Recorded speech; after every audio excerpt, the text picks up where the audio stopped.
where they had indicated that their demonstration would be peaceful. There was nothing peaceful in the demonstrations. You saw the routing that happened in the two cities that the demonstrations happened. What was there was not a demonstration, it was an economic sabotage. Can an ordinary Kenyan like me, where can I aggravate my grievances about the high cost of living that I'm feeling? Uhuru Kenyatta is the mastermind of this whole thing. And I told you, if you look at the whole matter and you do a critical analysis of what is happening, you agree with me that elections were not there last week or 2 months ago. It was there 6 or 7 months ago. When Raila joins government, by whatever means that he joins government, you'll be able to disrupt all your programs. Fahali wawili wakipigana, nyasi wanaumia. So what approach should Ruto take in this situation? Because as the president, he needs to find a solution to this.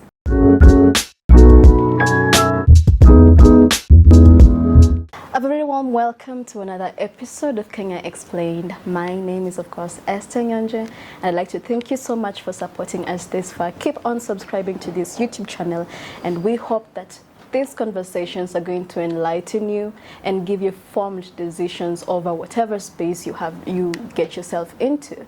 Today, I am joined by Kenya's youngest senator, Nyandarua Senator, Honorable John Muhia. Methu.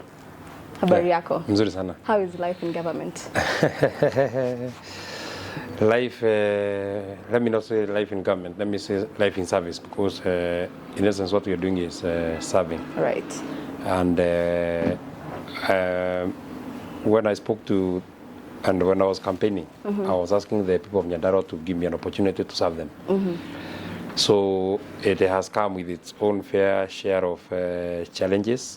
Of course, one being the youngest, and then number two, that I have not had an opportunity to serve in other government capacities. So it has its own share of challenges, but it's a very exciting kind of job. I really love doing it. My work as a senator, envisaged in the Article 96 of the Constitution, is well cut out. I've been able to manage. All right. You're also looking the part. You're looking sharp. Oh, thank you. Thank you so much for having us today. Thank you. And now you are a political science comrade like myself, so I'm sure this analysis is going to be very great. Yeah. Yes. It's not that, and from the Senate where I'm serving, yes, it's not that we have very many political scientists. So yes, maybe it comes with its fair share of advantages. Having been a political science student, you're able to weave your way around. Yes. Yeah. So you should also mentor me to be like you at 31. So the AZIMIO protests. This is the conversation up to Al Jazeera, BBC here in Kenya. The AZIMIO protests. Now, the AZIMIO protests are based on 3 claims: push for economic to lower the economic living, to lower the cost of living, electoral reforms, and equal opportunities in government. Now, the president asked for a strong opposition, and there have been claims that the Kenya Kwanza government has been buying senators and legislators left, right, and center to weaken the opposition. So, in your view, are these demonstrations justified? And I would say you can answer that in accordance to Article 37 of the Constitution. Well, what I would want to say is that there's over-reliance and misinterpretation of the Article 36 and 37 of the Constitution of Kenya. Because while everybody has their own rights, your rights should not infringe the rights of the others. In fact, your rights end where you start infringing the rights of others. The questions that you have asked is distinct. There are 2 distinct questions in one question. The ongoing protests and demonstration, and in fact, I would not want to call them demonstrations, because demonstrations as defined is not what we saw on Monday, and it's not what the leaders of the opposition party are doing. What would you rather call them? For them, and what I think is what I heard, and I think I was persuaded to agree that it is urban banditry, disruption of peace, and destruction of property. Where they had indicated that their demonstration would be peaceful, there was nothing peaceful in the demonstrations.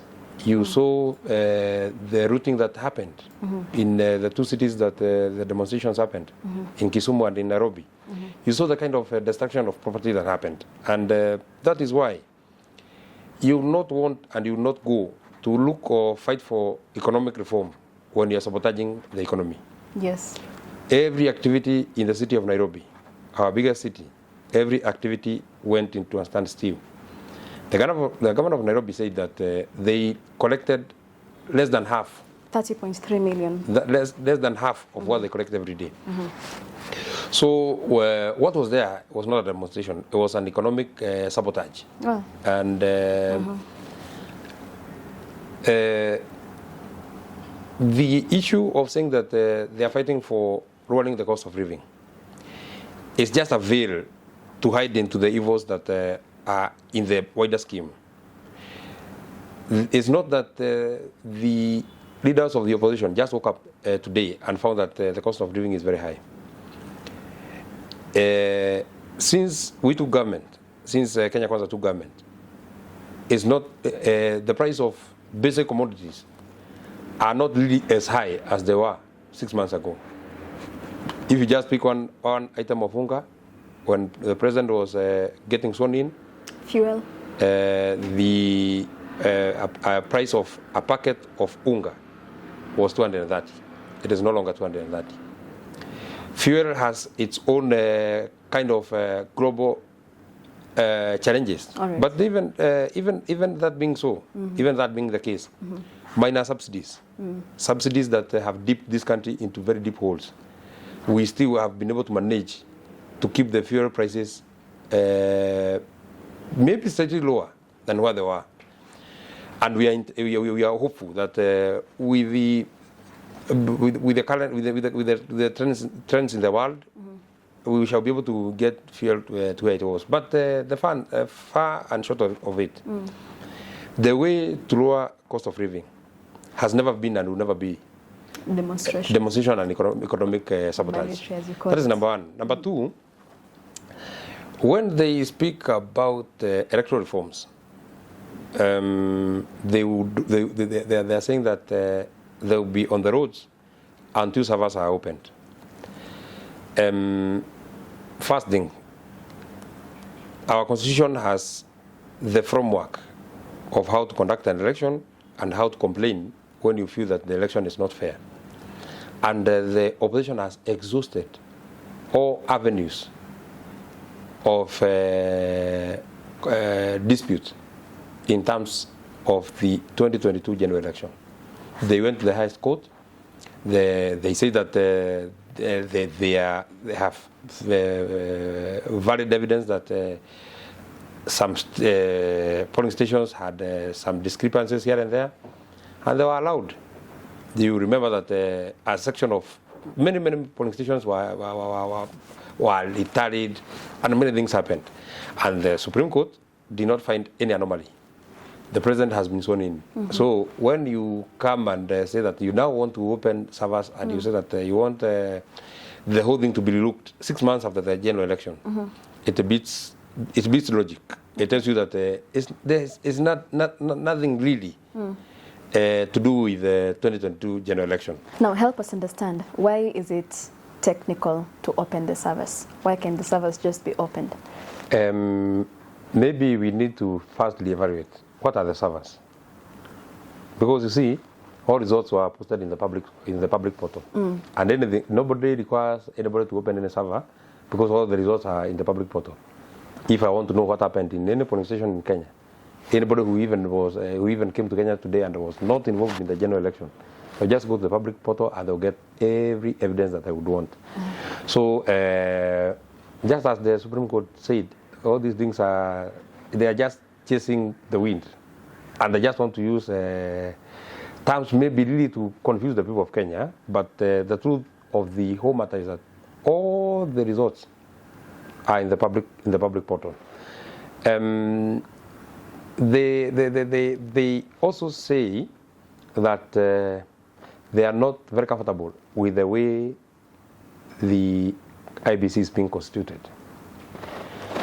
First of all is that you can never cure that kind of a problem, even if there was that kind of dispute. You can never cure it on the road. I would want to say this. I was in the Senate when the law on the selection of the IEBC commissioners was being passed. I was there. And it is that time that our ODM colleagues were walking out. So if they had the premium opportunity of airing these grievances on the floor of the House, and they absconded duty, how then do they want to come to the people of Kenya and tell them, now we think these laws are not okay, and you have been elected, I've been elected to go and legislate. So how would I go back to the people of Nyandarua and tell them that there is a weakness in legislation where it is my duty to legislate? Okay. How does it make anybody feel that you're on the road telling people, we believe that the law on the IEBC selection is unfair, and when that law was being passed, where you work, and it's not not everybody can work with the Senate. Maybe the people of that county would have had their own opinion, but they have elected you, one individual, to go and represent them. And when you're supposed to represent them, you walk out. All right. Then after you walk out, the law is passed. After the law is passed, 2 months down the line, you're on the road. So they should not take the people of Kenya for fools. And maybe to just give a synopsis of the selection criteria. They themselves, they have a slot, one, in the IEBC commission, just the same way that the other side has just one. One slot. So it is 1-1. So it is more or less nothing. And finally, I would say, we have seen, and history has been very just to us, that it's not that when you elect a person, they always go your way. It is Uhuru Kenyatta that appointed the judges of the Supreme Court that turned down his win. They overturned his win. It is Uhuru Kenyatta who brought in these commissioners who are not able to steal the victory from the people of Kenya. So it's not about who appoints who. Right. It's about who campaigns better than who. It's about whose programs and the policies the people of Kenya agree to. Okay. And looking at a normal or an ordinary Kenyan is already feeling the pinch of the high cost of living, and they might lack channels to address the government. So why it's not for that it was the lead of opposition Raila Odinga fronting for these changes, would things be different? Can an ordinary Kenyan like me, where can I aggravate my grievances about the high cost of living that I'm feeling? Article 1 of the Constitution of Kenya says that sovereign power belongs to the people. They can exercise it directly or through their elected representative. So they have one premium channel of their elected representatives. That is why when we are doing the budget making process, because all these matters, if we do not sort them out at the level of budgeting, at the level of policies, we can come and picket the whole time, we can come and demonstrate the whole time, but if we do not sort out these matters at the level of policy and at the level of budgeting, then we shall not have cured the whole problem. All right. If you are to cure the cost of living, we must invest as a country in food security. If we do not make our country food secure, there is no way we can be able to bring the cost of living down. How do we make our country food secure? Is to ensure that we subsidize production. All right. If we do not subsidize production, if the cost of production is very high, then we shall not be able to produce more. If fertilizers are being sold at very high prices, farmers will plant without fertilizers and they will not be able to harvest enough. If fertilizers are not provided to the people in good time, when it is harvesting time, they will not be able to plant and such like issues. Secondly, You've seen the kind of problem that we have from climate change, because it has really contributed. Yes. Because we have like 4 or 5 failed harvest seasons. If you have to sort out that matter, it is again at the level of budgeting, at the level of policy. Okay. At the level of budgeting and at the level of policy is to ensure that we now shift from depending on rainwater to depending on irrigation. If you do not depend on irrigation, we will not be able to cure the problem of the cost of living. Because in essence, in the Maslow's hierarchy of needs, food is the most basic. The basic. So if we are not able to provide food for our people of Kenya, then whether we demonstrate, whether we picket, you see, people picketed, they were there demonstrating the whole time. After demonstrations, some guys are going to Karen to sleep, the other guys are going to Madare on an empty stomach. You look at the irony that you have been scorched by the sun the whole time, and somebody is at a 5-star hotel called Serena, and then they're asking how many people have been wounded, how many people have been injured, until maybe 2 in the afternoon is when they are coming out. And if you are keen to look at the videos of that day, you see that when the police are dispersing the demonstrators and they throw tear gas, the demonstrators are eating tear gas, leaders are getting into their cars, and they are locking themselves in there. So the tear gas is for you, for them. They have safety and protection. Yeah, they have safety and protection. So I do not believe that demonstrations will be able to sort out our problems. Okay, but Mheshimiwa, if you look at a close analysis of the demonstrations on Monday, the public, there was a section of the public that was asked about the demonstrations, and they said we support the demonstrations because they can be peaceful. And the close analysis was that they were quite peaceful. And there's a notion that it is the police who are attacking the protesters. The protesters were not armed; they were just walking. There's a video of where the Raila car was trying to address some people, and he was sprayed with a water brigade. So, and Raila said that he's going to file a case against Bungei because the GSU officers were attacking the protesters. So the police justified in those demonstrations, because if people are demonstrating, then let them just walk, picket, but don't spray the tear gas. We are not because in the spraying of the tear gas, property is being destroyed, people are being hurt. Are you really convinced that the demonstrations were peaceful? Because maybe then our views were different. Because I saw people throwing stones at policemen. Policemen are standing just on the road. They are like a handful, just maybe 5 or 6 or 7 policemen. And then people are walking. You find policemen, you start throwing stones on them. You've seen photos of policemen who are jumping over the fence. The police service yesterday said that over 15 of them were injured. Yes.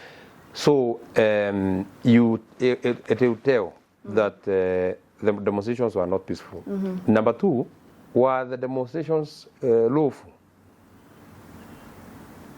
They are not, because you're supposed to get clearance from the national police. Right. So when you have not gotten clearance from the national police, why do you go on the road? Yes. You're already violating the law. Yes. So you cannot set your own rules. All of us subscribe to the same kind of laws. Yes. We are governed by the same set of rules.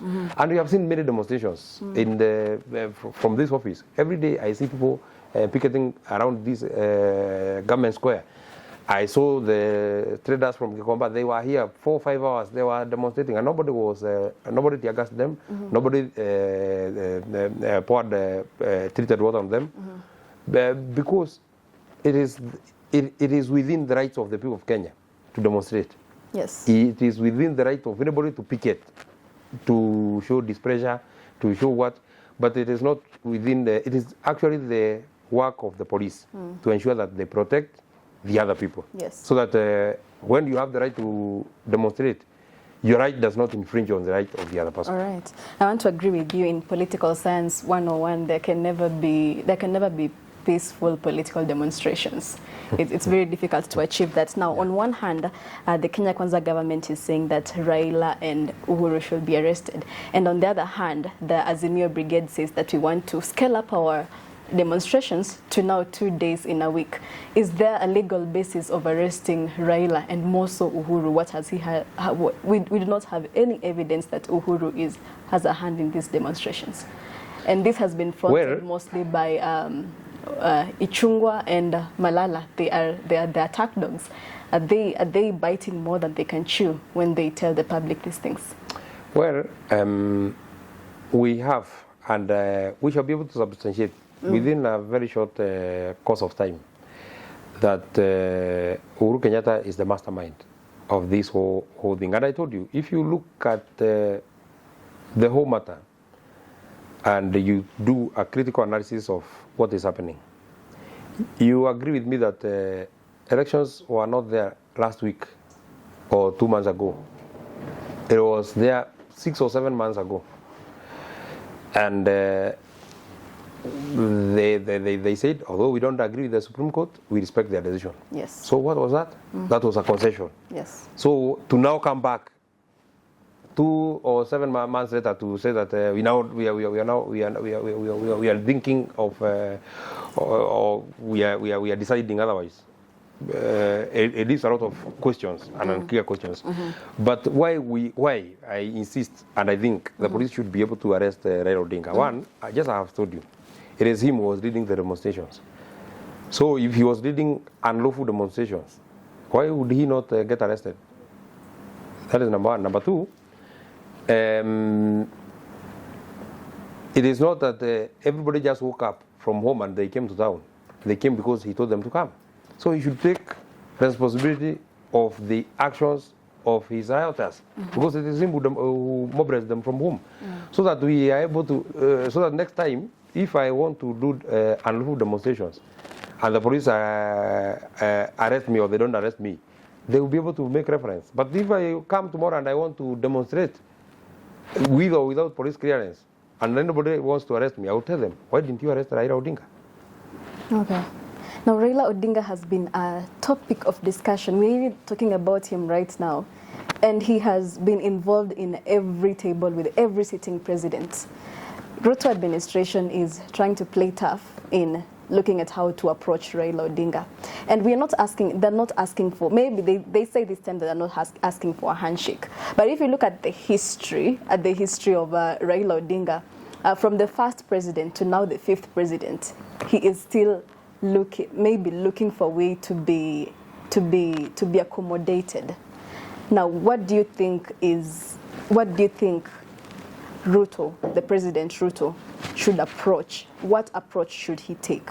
Because at the end of the day, the demonstrations, after the demonstrations and the politicking, if Kenyans do not win, if it's not about Raila should bend to Ruto or Ruto should bend to Raila, it is Kenyans who are feeling the pinch of these demonstrations. Nairobi lost, Gachagua said Nairobi lost, Sakaja said Nairobi lost 40 million. Gachagua said the country lost 2 billion. So at the end of the day, fahali wawili wakipigana, nyasi wanaumia. So what approach should Ruto take in this situation? Because as the president, he needs to find a solution to this. I'm a strong believer, as a member of the ruling coalition, I'm a strong believer that maybe this is the time to fix that problem once and for all. Because just as you've said, it is a problem that we have had to stay with for the last many decades, that Raila has a way of getting to government, and there is a reason to political contest. There is a reason why we go to vote. There is a reason why we voted for William Ruto and not Raila Odinga. If Raila Odinga then becomes a co-principal in government, why were we voting? Then they should have just formed a coalition, and we do not waste government resources. Number two, when it has been said, and we were saying that thing in the campaign, when Raila joins government, by whatever means that he joins government, he'll be able to disrupt all your programs. We were strong believers that the reason why the Big Four were scattered in the last regime is because Raila was brought on board. Then it also begs the question, at whose expense does Raila get to government? At whose expense does Raila get to government? I believe that he steps on the shoulders of poor downtrodden Kenyans, uses them for demonstrations. Then if tomorrow he's caught and there's a handshake, which will benefit him in person. The handshake that was there was never meant to bring peace, because you've seen it in the past regime, when he was made a co-principal in government during the Kibaki regime, when he joined Moi in 2002, he went and scattered the whole matrix of the KANU party. So I think the only discussion that the president should get with any Kenyan, not Raila Odinga, any Kenyan, can only be a discussion on how to better the lives of the people.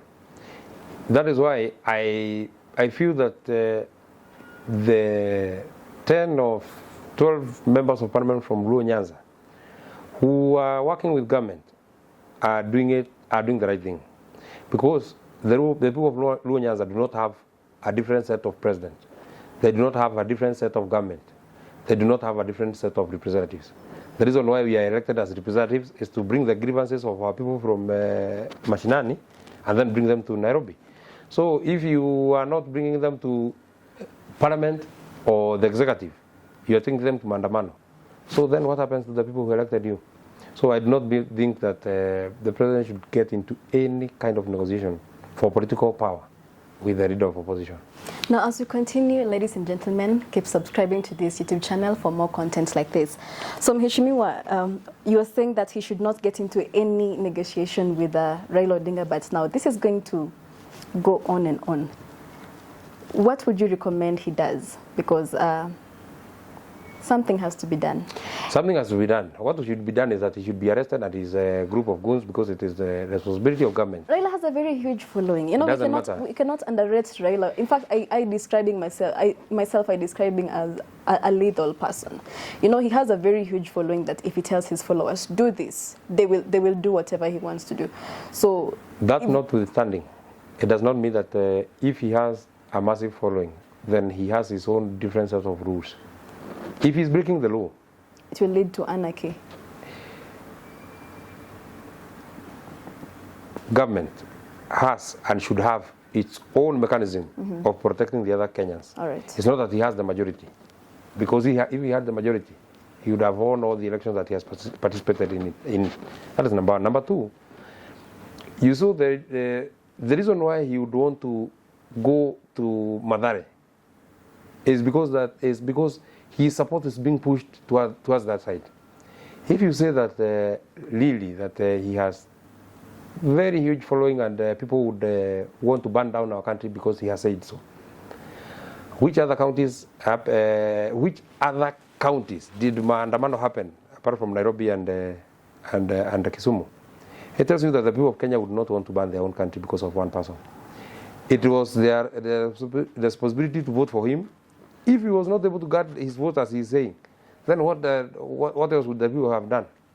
So nobody would go out and ban we are past that regime that anybody can tell people, go and burn down your country, and they will follow suit. Now, getting to the Kenya Kwanza administration, recently the president has appointed 50 cabinet administrative secretaries at the uproar of Kenyans who are thinking that the government has we have a bloated economy and a bloated government, yes? And the cost of living is rising every day because of high taxes. And then yesterday, the Office of the President and DP and Prime CS have been allocated 802 million to buy vehicles in the current financial year. Mheshimiwa, how do you explain that to a normal Kenyan? What I would say is this, is not that I would want to defend the current expenditure of government, but the truth of the matter is government has its own policy. And the reason why government has to spend, in the first year of administration, government has to spend huge amounts of money in buying cars. In buying cars. Cars? Yes. Is that necessary? Maybe you would allow me to answer, then you can make your interjection. Right. I'll give my side. Okay. The reason why government, all governments, including if you got the budgets of the county governments, because I sit in the Public Accounts Committee, you find the same kind of problem. Because for government, their policy is that a government car is in use for, I think, 4 or 5 years. So the cars that were bought by the administration, I would want a fair person to compare the amount of money that was spent in 2013, the amount of money that was spent in 2017, the amount of money that is being spent in 2022. Because I am imagining that the cars that are now at State House are the ones that Uhuru has been using for the last 5 years. Most definitely, the president will require maybe new cars and what have you. That is a question that is before Parliament. I'm sure they will come and defend themselves. But I think that is the position. If you say that the Prime Cabinet Secretary has been provided with a budget to buy cars, his office has not been in existence. So unless the office is not operational, if it is operational, it will have to come with a budget. You have asked a question on the CASs. Well, I agree with many Kenyans that the burden on the shoulders of the people of Kenya is very huge. But I would want to say, in terms of democracy, you look at the whole of Africa, in terms of representation, Kenya is one of the countries that has the largest number of representatives. It has the highest number of representation. That when you get to a polling station, you take 6 ballots and you vote for 6 different individuals. It's not what happens in many other countries. In many other countries, you just go elect president, member of parliament, member of local assembly. But in our case, we are electing 6. But then you have to take something that we call stock taking. What are the benefits versus the losses that have come? Our economy is now growing to be the 6th largest economy in Africa within the last years of our new constitution. So it tells you that with the high representation, it is also bringing services closer to mwananchi. I believe the reason why the president chose to take maybe 50, which is seen to be a big number, but if you look at their budget, some people are saying that they will spend 5 billion in 5 years. In 5 years. 5 billion is a lot of money. I agree with you. But 5 billion in an economy of 15 trillion, because in 5 years we have spent 5 trillion, it will be less than 0.00 something percent. So we can only take stock of whether the 50 were necessary or not when they have already been able to work. And I would want to say this very sincerely. Before, in the last dispensation, the Public Accounts and Investment Committee of the Senate was one committee. In this dispensation, it has been split to 2. Because that committee was too busy to look at investments, the side of investment, water management bodies, water resource management bodies. Nobody was doing an accounting for them because the committee was too busy with the other. So when they was split, now water resource bodies are coming to the Senate and they are becoming accountable, and we are getting to know how many billions are being lost. Anybody would have argued, why are you adding a new committee on an already overburdened parliament? Why do you think is important? We are only taking stock now that we have that committee. We are only taking stock to see that the committee was so necessary. We now have a new committee in the National Assembly, the Public Petitions Committee. It was not there. Anybody would have argued, why do you need to create a new committee? But you look at the kind of work that is being done by the Public Petitions Committee, you appreciate that it was necessary. So we can only say whether the 50 were necessary or not after we give them an opportunity to work. You take a CS who was in charge of cooperative and small and medium enterprise development.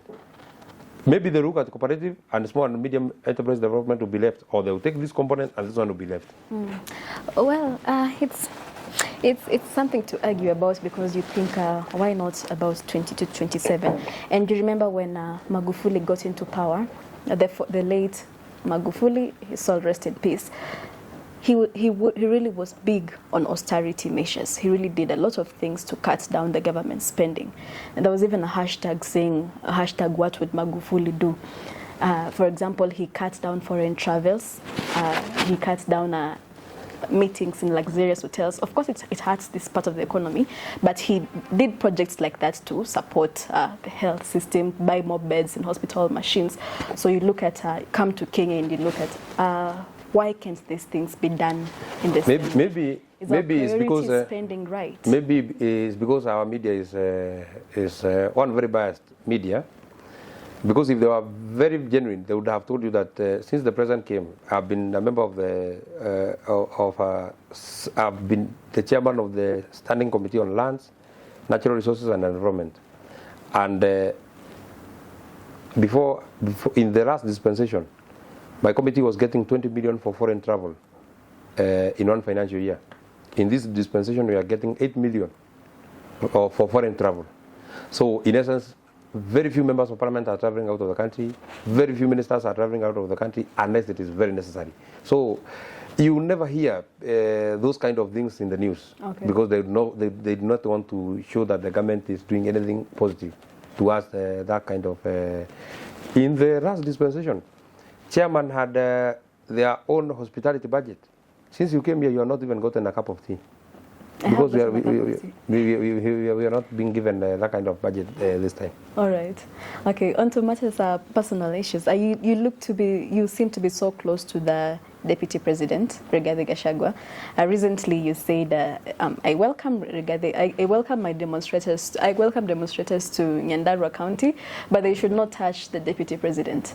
The Deputy President himself seems to say he's a truthful man and he seems to speak his mind at the expense of his office or his position, and he has very contradicting statements. For example, what he said recently about government being owned by shareholders, being run by a company, calling Raila and Uhuru watoto aserelak. What do you have to say about these statements that Rigathi Gachagua is? Well, it is only fair, and I think we are lucky that we now have a man who can be able to speak your mind. Okay. I would want to confirm that as a leader from the region that he comes from, I feel very proud that he's my leader, and I feel that if you look at the people that surround him and around him, he's a person that is really into mentoring the young leaders, so that we don't get a vacuum and we don't fall into the risk that we almost fell in the 10 years of Uhuru Kenyatta, who was not mentoring anybody, who was not taking anybody to take into his queue. Maybe I would not want to go to the specific of the his statements. Of the statements, because if maybe he said that Uhuru Kenyatta he has been his personal assistant, so he knows better. He knows him better than all of us. You cannot go and say that he's not Mtoto Aserelak and he was his PA in 2002. But do you say those statements in the glare of the public? He's just honest. He just says what he does not have to hide anything in his heart. He just says, then he will leave to you. He leave it to you to decide what to do with the statement. But that he says what he believes in. But the long and short of it, before he says that Mtoto Aserelak, how long is his speech? You only want to focus on one aspect that you think maybe you do not agree to. But he has spoken about many things. He has spoken about. He speaks every time about reviving agriculture. That is something that is his clarion call. He speaks about coffee. He speaks about tea, potatoes, milk, and all these things. But maybe that is not very enticing news. Maybe the news would be that he just said that government is a company. Of two shareholders. Maybe he may not have said that government is a company, but there's a reason why people vote. And you have to reap for voting. There's no way that you would want to say that the president should bring on board people who never believed in his vision to carry his vision. There's no way that you would say that even in this office that I'm occupying as senator, I bring people who do not know what I believed in when I ran to be senator of the great county of Nyandarua. I have to bring people who live through my vision, who will be able to know this is what we have promised the people of Kenya. Now, we were in the campaigns every day. The other people were in the campaigns every day. So they had their own policy. We had our own policy. when we have won, our democracy is that way. The majority will have their way. Okay. And the winner will take it all. All right. Unfortunately, there is no room for... The only room is in parliament, because they will get the positions of minority leader, minority what. But the other issues, they will just have to allow the president bring the people that he believes will be able to carry his vision. Okay, it makes a lot of sense. Now, Mheshimiwa, yourself, you are the youngest senator, the youngest senator in the Senate, in the country.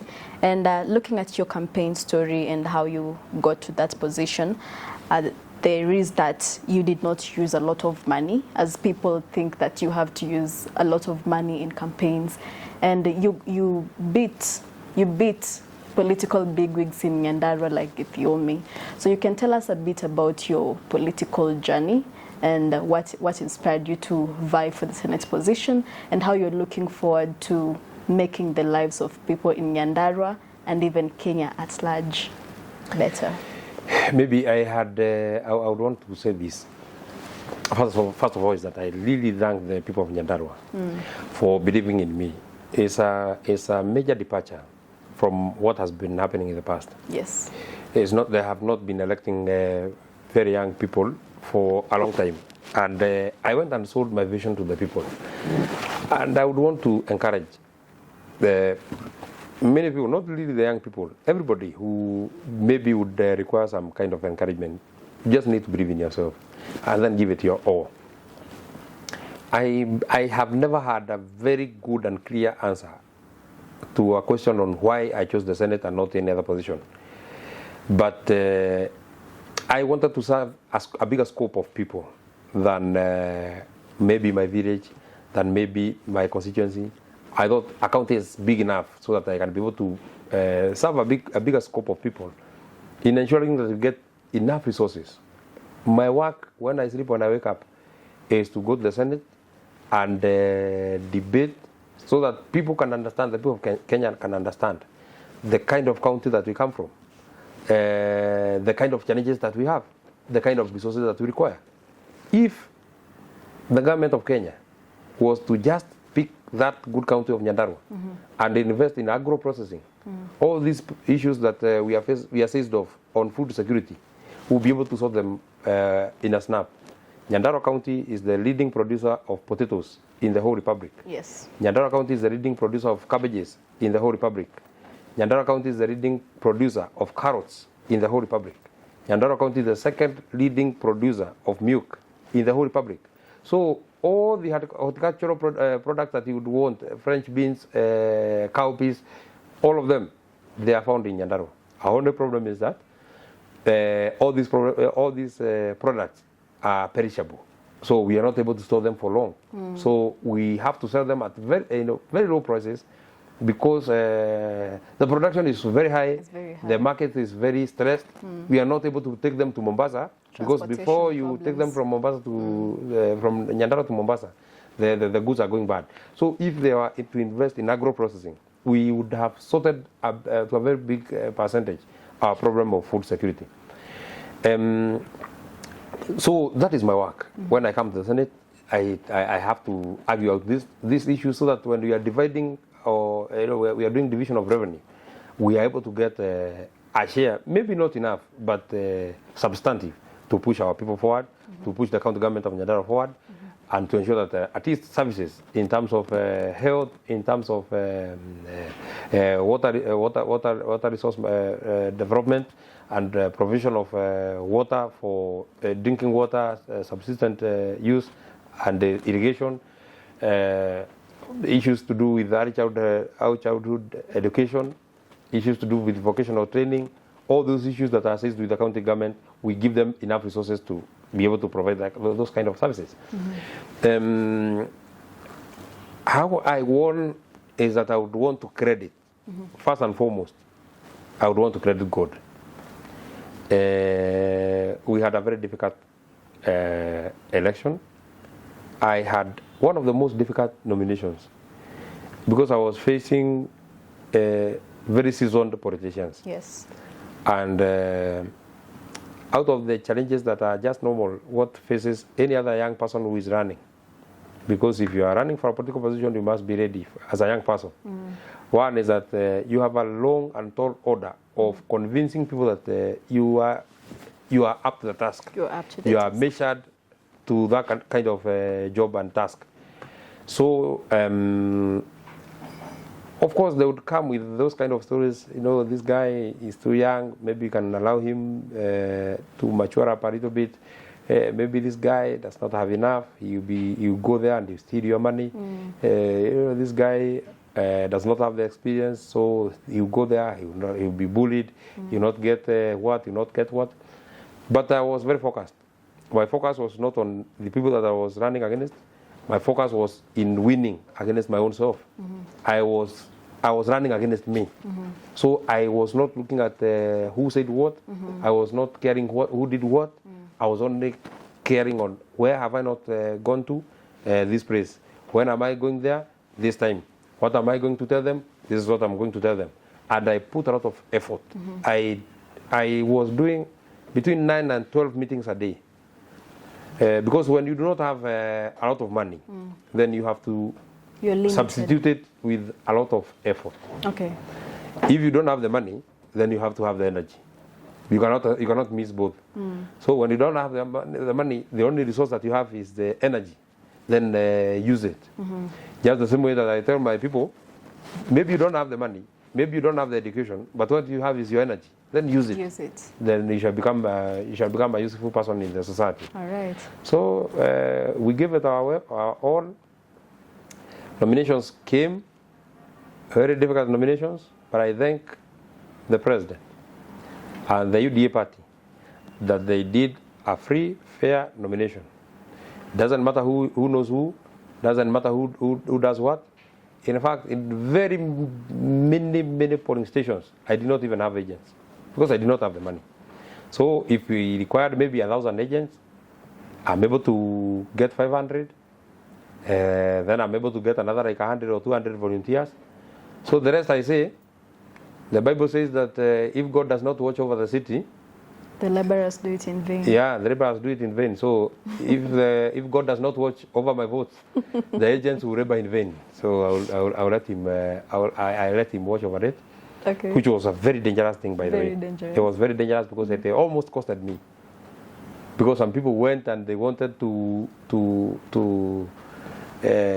do things here and there, but the party was very firm. Right. The party was very firm. It stood to what was right. And then we won. Then we went to the general election. Then we won with a bigger margin. We are looking forward to ensuring that out of that free goodwill that I got from the people of Nyandarua, because I never gave them anything. I only sold my vision. All right. I want to repay them by giving it my all. I will spend all my energy and time serving them. All right. And you made it. I want to say you're an inspiration to very many young people, including myself. And we wish you the best in your legislative course in the Senate and even in beyond. And that marks the end of today's show. Keep subscribing to this YouTube channel. And until next time, see you. Don't forget to like, subscribe, share, and comment. Goodbye. Asante. Thank you. Thank you very much. Sawa. Asante. Asante sana.